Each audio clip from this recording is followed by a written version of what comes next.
and the guitar playing was too crazy to think that that was going to be, fulfilling that requirement. At least for me, that's what I was looking for. So I was working on some kind of melody, and I came up with this very simple sort of Delta blues melody that I thought people could sing along with as a way of release, because he's talking about something extremely serious here. And I thought it would be good if there was an ensemble vocal part that would be calming and spiritual in some way, to be a counterpoint to the dire story being put across. We got around to having Mike sing on top of it, and all of a sudden, Sam and Mike, everyone said, this is a great idea. Now we have a melodic part to the song that's a great counterpoint to the talking, to the screaming, and to the total freak-out solos that happen. And it was a really great session to be able to have 99% of it recorded all live. And so we got Chad and Mike up there, and we recorded it. And Chad, because he's so crazy, I'm going, Chad, go nuts. Like, this is one time you can go completely nuts. I want the meanest, and so when I started screaming, I need a job, he was hitting the drums so hard. I mean, he was going, cacker, cacker. I mean, I was looking at the guy going, whoa, his drum set looked like it was going to explode. It's going boom, boom, boom. We can make it through the track. All we had was that basic nucleus of that one little bass riff, and I played the bass line. Mike Phrase got me this little kind of overdriven tone on it because it was supposed to be just kind of like a little grindy type thing, and everybody started jamming, and all of a sudden, boom! Here was this song, and it was one of the songs on the album that just kind of really evolved from nothing, evolved from just a very basic line. The fourth take was done live. One guitar, bass, drums, lead vocal. We kept my lead vocal. I lost my voice screaming I need a job. You can hear it in there when I'm talking zero, trying to get back to 0, 0, 0. My voice is shot. All I can do is scream at that point. I just give a big blood curdling scream for the ride out, and that was it. This song, the only overdub on this song is at the end.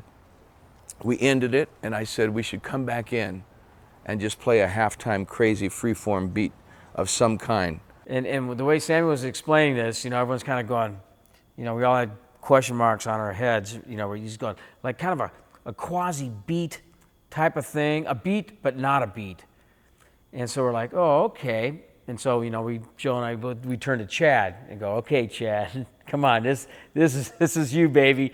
And I swear to God, if Chad didn't come up with something that was like, bump, bop, bump, bop, it's like there's no beat, there's no timing or anything to it. And to me, it's like one of the coolest endings, because you'll listen to it for a second and go, oh, okay, it's got some kind of a beat, some kind of groove happening. And then the next second you go, oh, no, wait, no. Everyone's just kind of like going off the handle. And we played this crazy whacked out ending on it. And I said during that time, and the last letter is, I'm 9 years old and homeless. Fuck, and that ends it. But that's the only overdub. The rest of it is live. Joe's solo was live. It's great the way he ends it on this, like, it's almost like the horse going at the end of it, and the way it just kind of fades, it kind of goes right into the lyric. It's perfect. It tickles my ear hairs every time I hear it.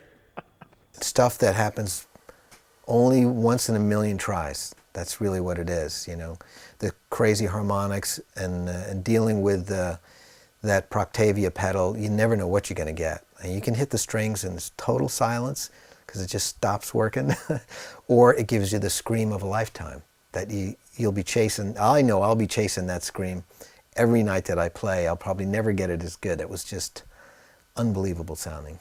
I played it for Mickey Hart of Grateful Dead. He wouldn't leave me alone. He made me play it like 5 times, over and over. And then I see him the next day. He pulls up I was meeting him for dinner. He pulls up out in the parking lot. I'm walking. He pulls up next to me, rolls down the window and screams, I need a job! I need a job! And he was with his daughter, and she's like, 17, and she's going, Daddy, shut up! Shut up! Oh my God! this is what's going on in the world today. You know, people are losing their homes. They're moving in with their parents. You know, married couples moving in with their parents whose home's in foreclosure. You know, it's like, my God, I mean, can it get any worse? You know, and there's young people that are strong and can really work. They just need a job. They're willing to work. You know, guys stand in the street with a sign in his hand, all this stuff. Well, half these guys are willing to work. You know, they just can't find a job. So, yeah, it's not a political statement. It's just kind of it's a complaint.